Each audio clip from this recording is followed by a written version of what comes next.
keep them with me. And as my obsession grew, I was saving body parts such as skulls and skeletons, and eventually I did turn to cannibalism. Jeffrey Dahmer, a name synonymous with true crime infamy. Between 1978 and 1991, Dahmer murdered 17 young men and boys in unimaginably gruesome ways. His heinous acts shocked America and the world as the full horror of his crimes came to light. Jeffrey Dahmer was born in Milwaukee in 1960.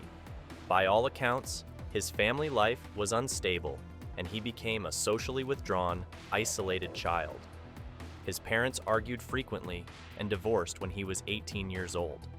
From a very young age, Dahmer showed disturbing interest in animals, death, and collecting dead creatures. He committed his first murder at age 18, just weeks after graduating high school.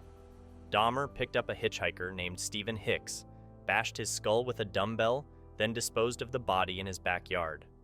After a short stint in the Army ended with a discharge for alcohol abuse, Dahmer tried college but dropped out as his drinking intensified.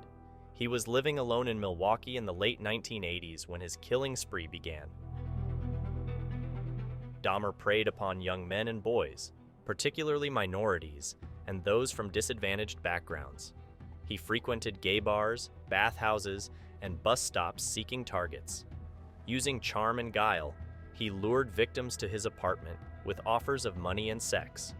Once inside, Dahmer plied victims with drug-laced alcohol to sedate them. He then engaged in rituals of murder, necrophilia, and experimentation with the bodies. Dahmer committed acts of dismemberment and even cannibalism of certain victims.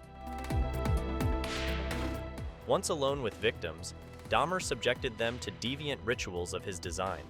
He drilled holes in skulls, injected acid or boiling water into brains to create a zombie under his control. To kill, Dahmer used methods like strangulation, beating heads with a bat, or administering drug overdoses. He experimented with disposing of bodies using acid or chemical barrels. Dahmer engaged in dismemberment, which involved cutting off limbs, skinning victims, or stripping their flesh. His rituals involved necrophilia, cannibalism, and preserving body parts as trophies. He ate muscles, kept skulls, hands, genitals, and even full mummified bodies to revisit. He sought complete, endless domination of victims, even post-mortem. Many victims were young gay men or minorities lured from bus stops and bars. One early victim was a hitchhiker Dahmer killed with a dumbbell. In 1991, Kunarak synthesomphone was found incoherent and naked on the street. Police returned him to Dahmer, who claimed he was his boyfriend. Officers did not investigate further. Synthesomphone was soon killed. For 13 years, Dahmer evaded capture and killed 17 victims due to careful plotting and police negligence. His reign ended when one intended victim escaped and alerted authorities. In 1991, Tracy Edwards escaped from Dahmer and brought police back to the apartment, where Dahmer's house of horrors was uncovered. Dahmer was surprisingly calm upon arrest. At trial, Dahmer pled not guilty by reason of insanity, but was found sane and guilty on 15 murder charges, receiving a 957-year sentence. He was killed in prison in 1994. In the aftermath, details emerged about failings of police and the judicial system in handling Dahmer before he escalated. What could possibly drive someone to such depravity? From a young age, he harbored powerful necrophilic desires and urges to control and dominate.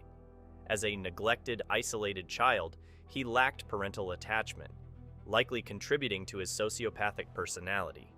His ritualistic murders fulfilled needs for complete mastery over victims seen as mere objects. Dahmer's lack of remorse, obsessive behavior, and lobotomy attempts indicate severe psychological disturbances. His horrific crimes reveal the depths of human evil and cruelty.